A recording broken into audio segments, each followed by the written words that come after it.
Shalom, perkenalkan nama saya Widiawati Manalu, NPM 21110020 dari Fakultas Keguruan dan Ilmu Pendidikan, Prodi Bahasa Sastra dan Bahasa Indonesia. Di video ini saya akan menjelaskan tentang sastra angkatan 2000. Yang pertama, saya akan menjelaskan latar belakang lahirnya sastra angkatan 2000. Yang kedua, ciri-ciri sastra angkatan tahun 2000. Ketiga, tokoh-tokoh atau sastrawan yang ada dalam angkatan 2000. Baiklah, di sini saya akan menjelaskan yang pertama, latar belakang lahirnya sastra angkatan 2000. Setelah wacana tentang lahirnya sastrawan angkatan reformasi muncul, namun tidak berhasil dikukuhkan karena tidak memiliki juru bicara, Korrie Rampan pada tahun 2000 melempar wacana tentang lahirnya sastrawan angkatan 2000. Pada masa ini, banyak sekali muncul pengarang wanita. Mereka umumnya menulis dengan ungkapan perasaan dan pikiran yang tajam dan bebas. Ada di antara mereka yang berani menampilkan nuansa-nuansa erotik, bahkan hal-hal yang seksual, yang justru lebih berani dibandingkan dengan sastrawan pada umumnya.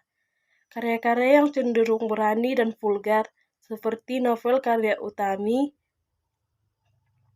Gaya penulisan Ayu Utami yang terbuka bahkan vulgar membuat Ayu Utami lebih menonjol daripada pengarang-pengarang lainnya. Novel lain yang ditulis adalah Larung yang merupakan lanjutan Saman.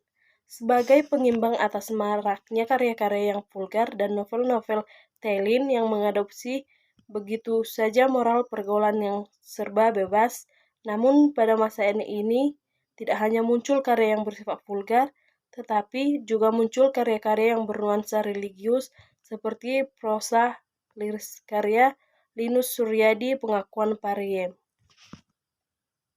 Selanjutnya, ciri-ciri sastra angkatan 2000. Menurut Korrie Rampan, dalam Mujianto dan Faudi 2014, sastrawan produktif dekade 80-an yang terus aktif berkarya hingga kini, sastra angkatan 2000 memiliki ciri sebagai berikut. Yang pertama, pilihan kata diambil dari bahasa sehari-hari yang disebut bahasa kerakyat jelataan. Kedua, mengandung revolusi tipografi atau tata wajah yang bebas aturan dan cenderung ke puisi konkret. Ketiga, penggunaan estetika baru yang disebut antroporisme. Keempat, penciptaan interaksi massal dan hal-hal yang bersifat individual. Kelima, komposisi dibangun dalam pengaturan partisipasi benda-benda, peristiwa, pertanyaan aku, dilirik dalam perspeksi sejajar dan objektif. Keenam, posisi-posisi yang religius dengan kecenderungan menciptakan penggambaran yang lebih konkret melalui alam. Ketujuh, banyak puisi yang diciptakan tidak menggunakan sistem pembuatan bait. Kedelapan, penggunaan citra alam benda.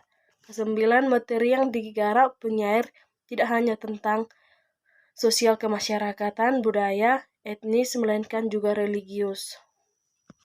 Ketiga, sastrawan angkatan 2000 atau tokoh-tokoh angkatan 2000. Beberapa nama sastrawan dan sastrawati angkatan 2000 adalah sebagai berikut.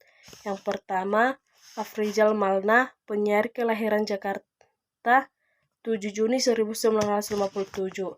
Kedua, Ayu Utami, lahir di Bogor 21 November 1968.